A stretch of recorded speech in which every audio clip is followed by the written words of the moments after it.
אני מיכאל לוי, האח הגדול של אור לוי, אנחנו שלושה.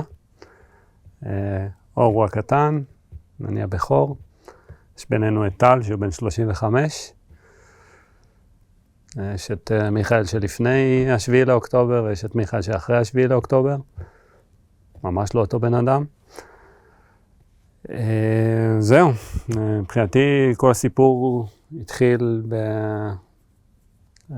ב-6:34 בבוקר. אני מתעורר כשאני מרגיש שבחלום יש לי אזעקות, ואז אני פותח את העיניים ומבין שזה לא בחלום, יש אזעקות באמת. לרוב אני לא מתעורר מדברים כאלה, אבל משהו העיר אותי. האזעקות היו רחוקות, הם לא היו אפילו, אני גר בגני תקווה, זה לא היה שם אפילו. הדלקתי את הטלוויזיה, כל המסך היה התראות בכל הארץ. התקשרתי לאמא שלי, כי ראיתי שאצלהם גם יש. ואז אמא שלי אמרה לי, אור ועינב נסעו למסיבה ברעים, אבל הם אמרו שהם בדרך חזרה. לא, עד אותו רגע בכלל לא ידעתי. ואז כמובן, כמו כולם אני מניח, הייתי חדשות, התחלתי לקבל סרטונים, קיבלתי סרטון של טנדר טויוטה עם מקלע על הגג, שהמחשבה הראשונית שלי הייתה, עוד פעם אנשים מפיצים פייק ניוז של דאעש, ואז ראיתי ניידת עוברת לידו. עדיין אמרתי לעצמי, טוב, כנראה שחדר אחד זה נורא בפני עצמו, אבל זה יכול לקרות. והתחילו להתגבר הדיווחים, ועוד דבר, ועוד סיפור, ועוד רעיון, ועוד דיווח כזה או אחר. אבל עדיין לא נפל לי האסימון. בערך ב8:30, אמא שהתקשרה אליי בוכה. שהיא דיברה עם אור, והיא מודאגת, והוא לא עונה לה, והיא לא יודעת מה קרה איתם, ושהיא בלחץ.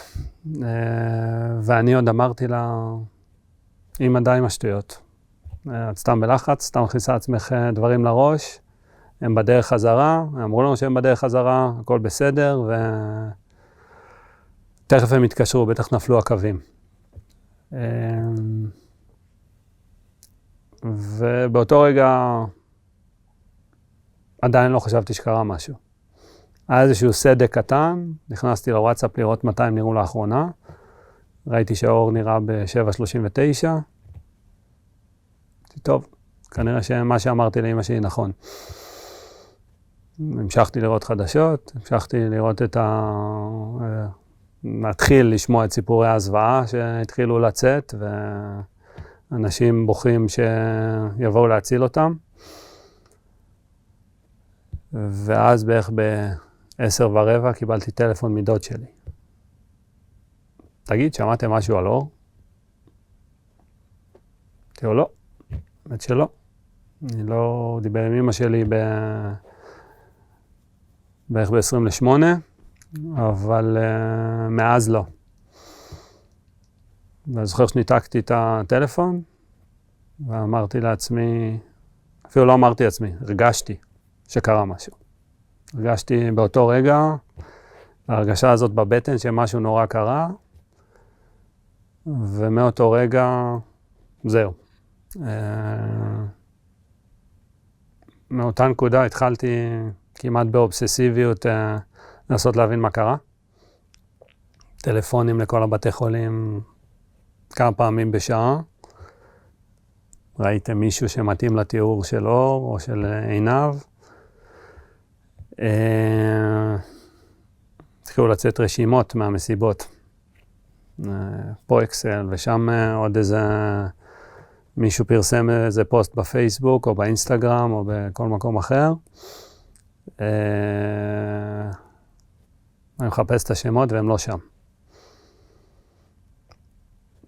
ולאט לאט המפלס דאגה הולך ועולה. טלפונים עם חברים שלהם, עם אנשים שאולי מכירים או שמעו. באיזשהו שלב הגיע אליי הטלפון של המפיק של המסיבה, כמו של כולם.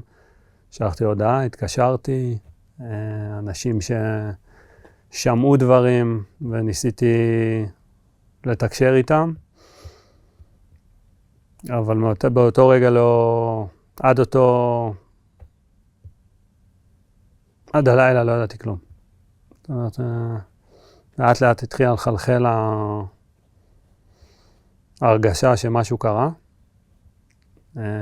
שהם נהדרים כרגע, והתחושה נעה בין הכל יהיה בסדר, לבין הדבר הכי נורא שיכול לקרות קרה.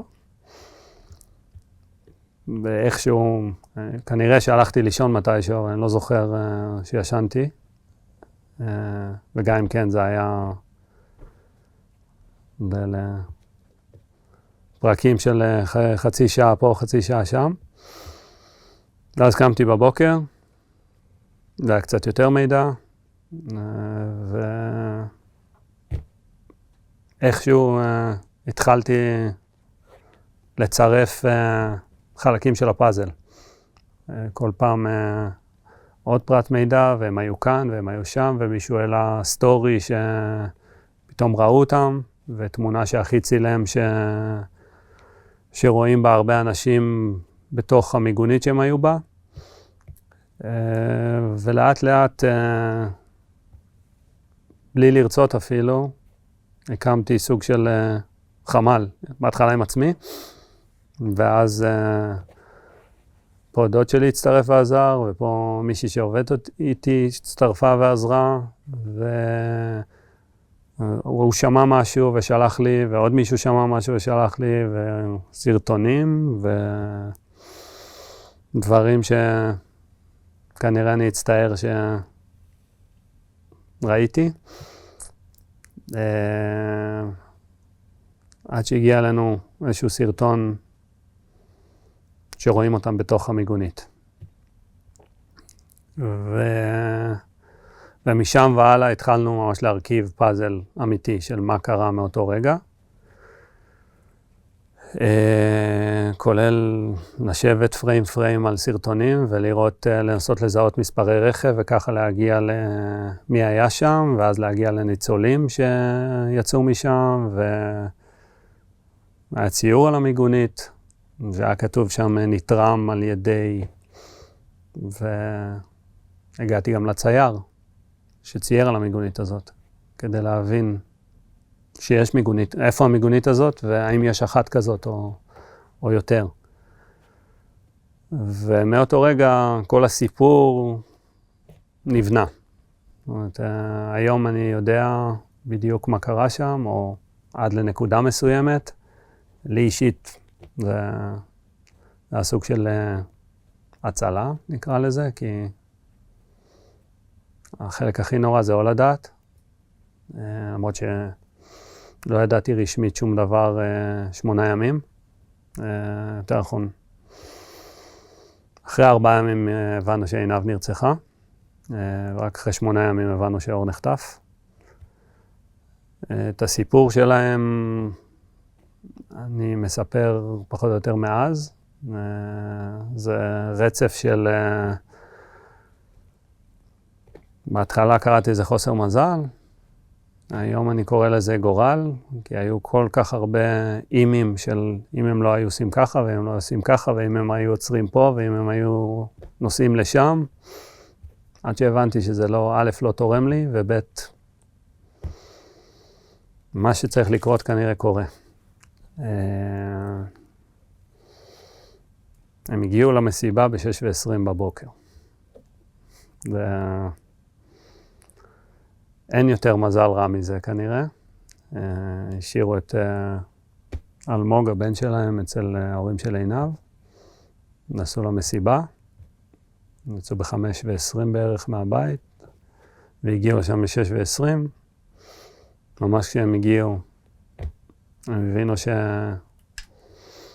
הם לא צריכים להיות שם, ויש אזעקות ויש טילים, שתסתובבו, שלחו הודעה לאמא שלי שהם מסתובבים וחוזרים, התחילו לחזור, ואז נאלצו לעצור לצידי הדרך, אפילו יצא לי לראות את האוטו שלהם יום אחרי בתמונה שעיתונאי צילם במקרה, באחד השערים של העיתונים, ראיתי את האוטו שלהם, הגדלתי את התמונה וזיהיתי את המספר, הדלת של יד הנהג עדיין הייתה פתוחה.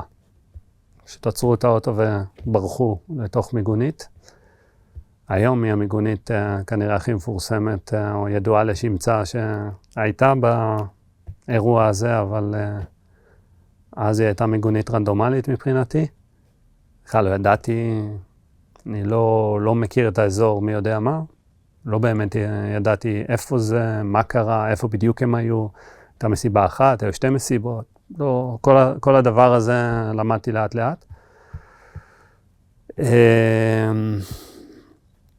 ואז הבנתי, גם כי יצא לי לראות סרטון של מחבלים מגיעים למיגונית הזאת,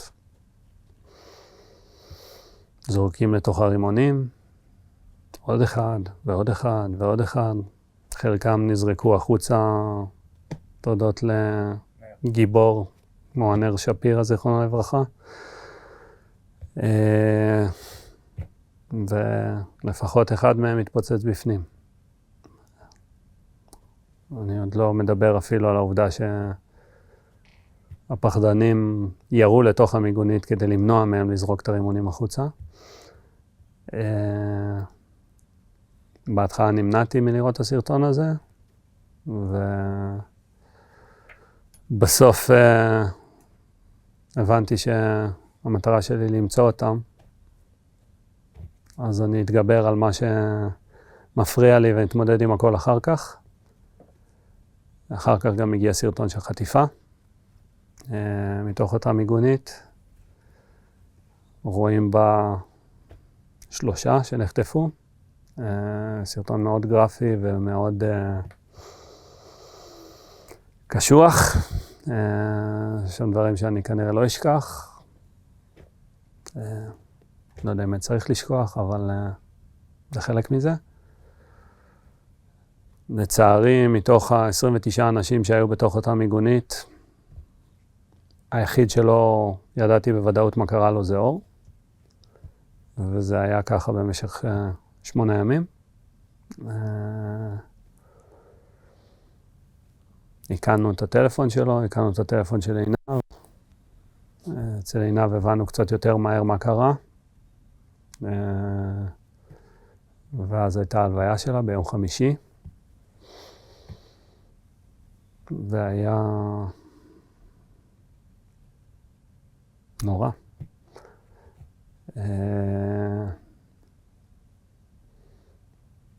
זה מבחינתי, זה הסוג של נקודת שבר באותו רגע, כי בראש שלי היה שאוקיי, הם נחטפו, או הם מתחבאים איפשהו ונמצא אותם, ואז הבנו שזה לא ככה. אבל עדיין היה את השבב הזה של שביב של תקווה של אוקיי, לא מצאו אותו, אז אולי הוא בסדר. אבל זה עדיין הייתה סוג של רכבת הרים כזאת של פעם אתה ככה ופעם אתה חושב שהכי נורא קרה. עד יום ראשון שאחר כך.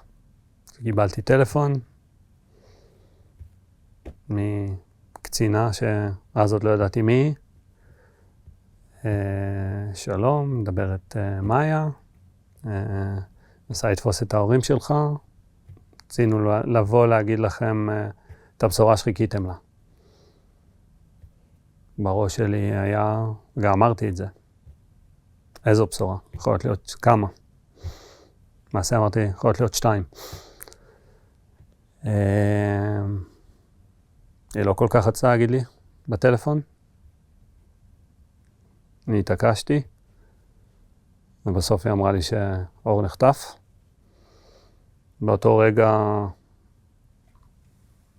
יש רגעים שאני עדיין מתבייש בזה, אבל באותו רגע הרגשתי הקלה.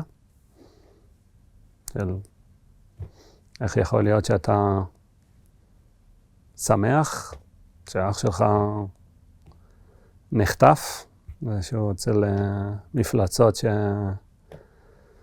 שהשטן לא ברא, אבל זה מה שהרגשתי. וביקשתי ממנה לא להגיע להורים שלי כרגע. שתארגן צוות רפואי, אני נוסע לשם,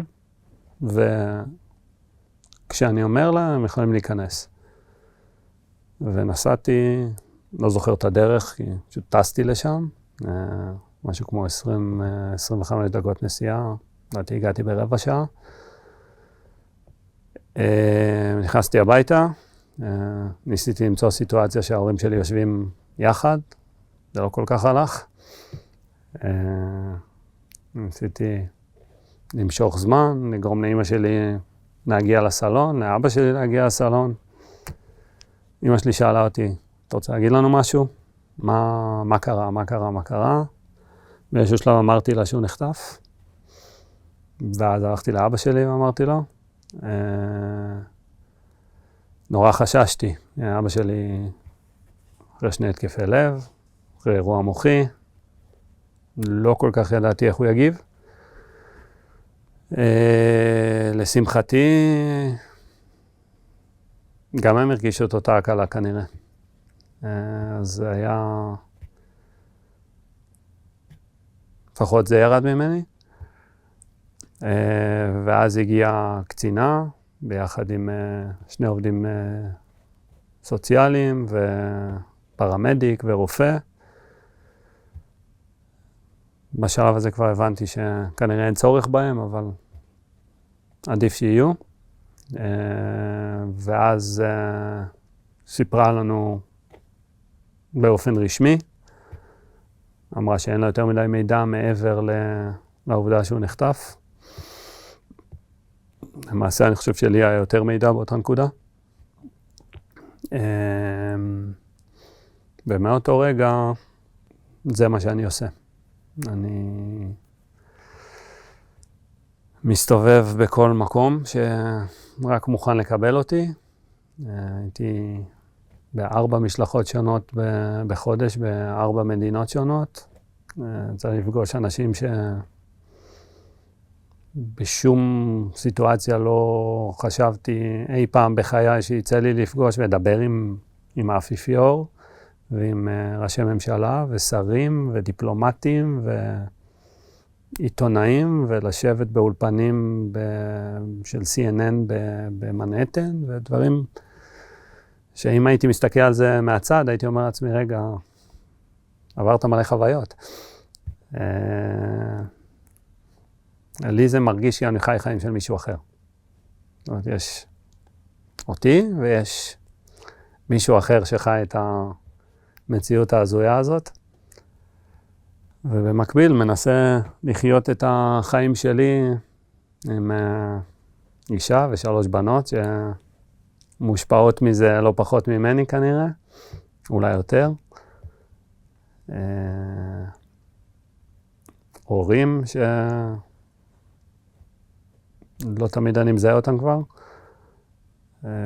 והבן של אור, אלמוג, שאיבד את אמא שלו. אני הולך עם הדובי הזה כדי להזכיר לי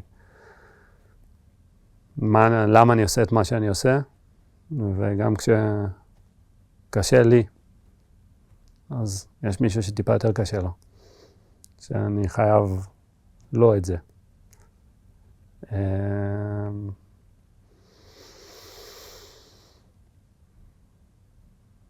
כנראה שזהו.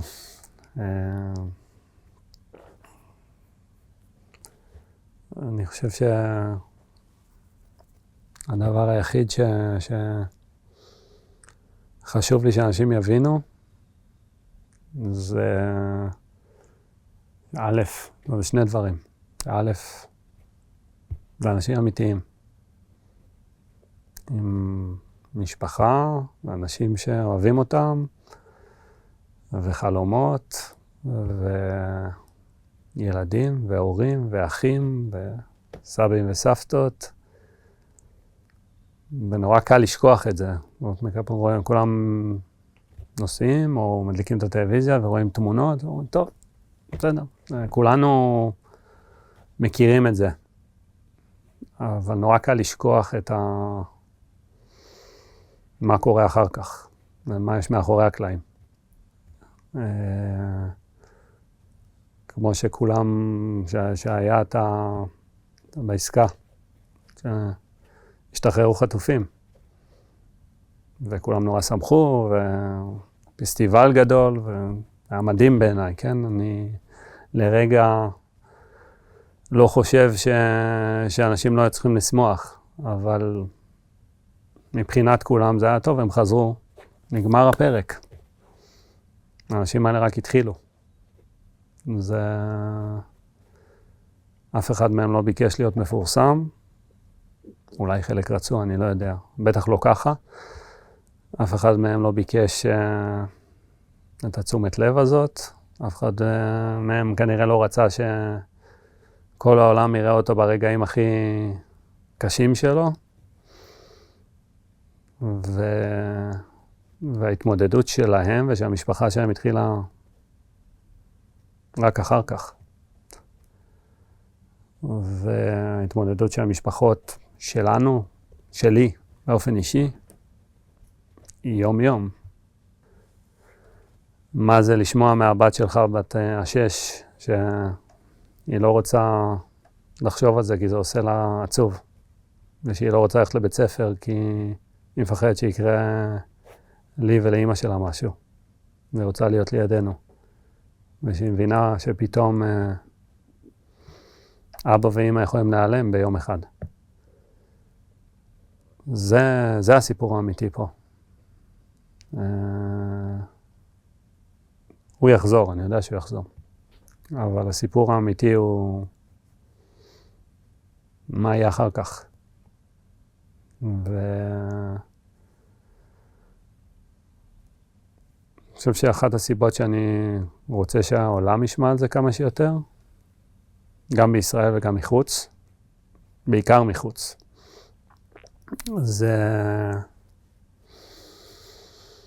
שאנשים צריכים להבין שזה לא עוד משהו. זאת אומרת, ישראלים נורא קל להם להבין את זה. ברור לכולנו שאי אפשר פשוט לשכוח ולהמשיך הלאה. חלק יותר, חלק פחות, אבל כולם מבינים את זה. אני חושב שבעולם אנשים לא מבינים את זה.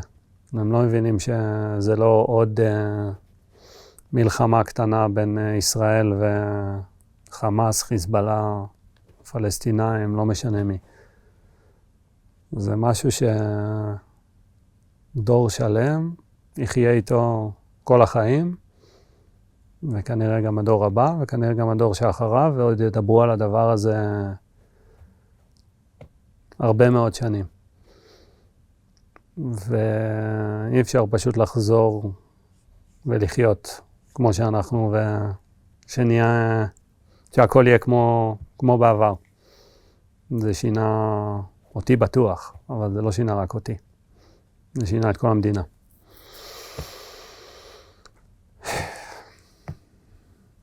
וחשוב שיבינו את זה. לא אמרתי, אבל איפשהו ביום שני, ביומיים אחרי, לא יודע, לא הולך לקרוא לזה אפילו, סוג של חוצפה, יוהרה, שיגעון גדלות, אני לא יודע. הבטחתי להורים שלי שאני אחזיר את אור. אין לי מושג איך ולמה וכמה ומאיפה האומץ להגיד כזה דבר, אבל הבטחתי להם, וכשאני מבטיח אז אני צריך לעמוד בהבטחות שלי. אבל כן, אני רוצה את זה מצד אחד בשביל לי כאח, ומסתכל עליו כאח, ומצד שני בשביל אלמוג, שהוא חלק מהמאבק הזה, חלק בסוף הוא צריך אותו יותר ממני. אני צריך אותו, אחלה, זה אח, זה הכל טוב ויפה, אבל אלמוג תלוי בו. זה אפילו יותר גדול ממני כרגע.